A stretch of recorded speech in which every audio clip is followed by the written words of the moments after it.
Hugh, that was such a unique game, so distinctly different in two halves. How do you coach these guys past that now?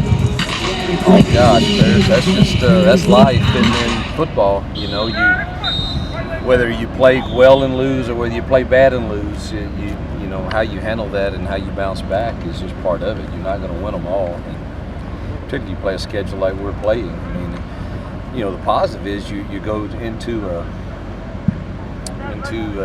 basically a home game for one of the top teams in the nation, and it's easy to see that we could have won the game. I mean, we obviously did not, and give credit to them for taking the momentum back and winning it. But there is a reasonable belief that we competed and we could have won it. It was a bunch of young kids on the field, and so I think you build on the positives, but also address the reasons we didn't get it done. And you know, if we're going to be any good, you bounce back from those, and traditionally we've done that fairly well here. I think it's because of the continuity on our staff and the chemistry that we have. I expect our kids to respond, and it's a long season, and one game doesn't make it or break it. Outside of the two major injuries that we know about, how did you guys come out of it physically? I think those are we have the typical soreness and things, and a couple kids will hold Fadal out today, but it's just he's sore, and Tony Connor had to get his knee drained, but everything else, nothing should keep anybody out after today. We expect both of them to be back tomorrow also.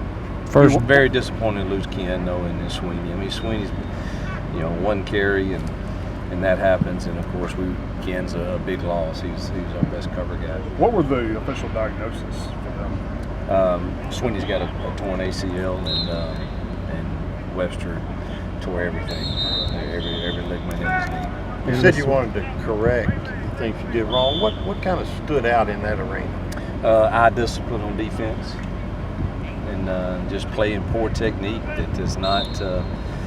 Someone had to do. You know, we lost Ken. He had to.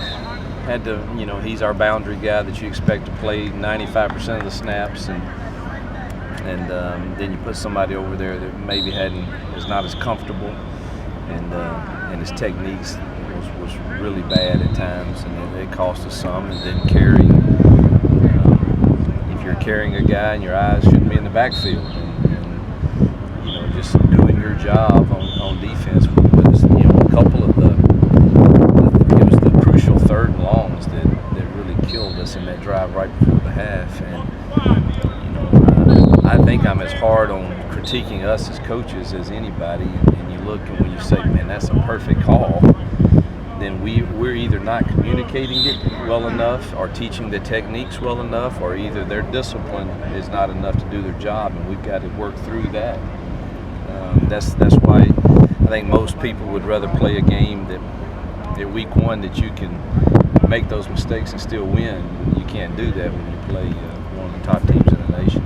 Anybody in particular you're looking at to move to corner? I mean, the first name that would come up would be Derrick Jones.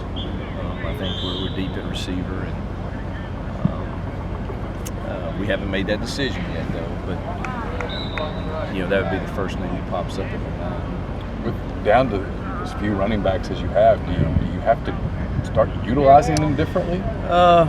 Maybe, and then you know we got Jared Street that could move back over there too, or Caleb Moore, but we're so thin at corner that.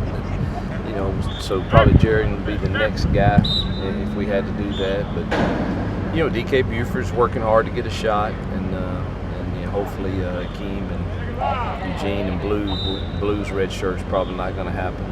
He's going to get ready to go, and probably we'll see some action this Saturday. With on the other side, but so thin at corner, do you have to revisit what you do with Carlos in the return game? Yeah, we've definitely thought about that. Probably he'll probably remain at kickoffs. Van can do punts, and like you've seen, everybody that's using the spread punt, you're not returning them anyway.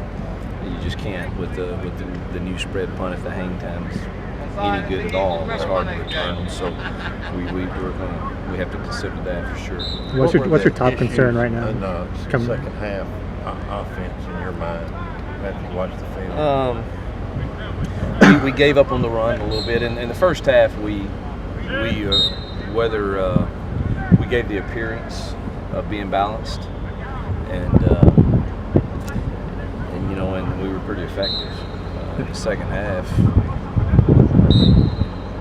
we might have, we probably should have called a few more, but the 2 turnovers really just, I mean, they go touchdown, opening second half, field goal, turnover, touchdown, turnover, field goal, or touchdown. I can't remember exactly, but and all of a sudden, the whole momentum had just totally gotten away from us, and you can't turn over 4 times against one of the top teams in the nation. So I don't want to judge us in one game on the rushing attack when we got away from it so much, and we lost some possessions due to turnovers.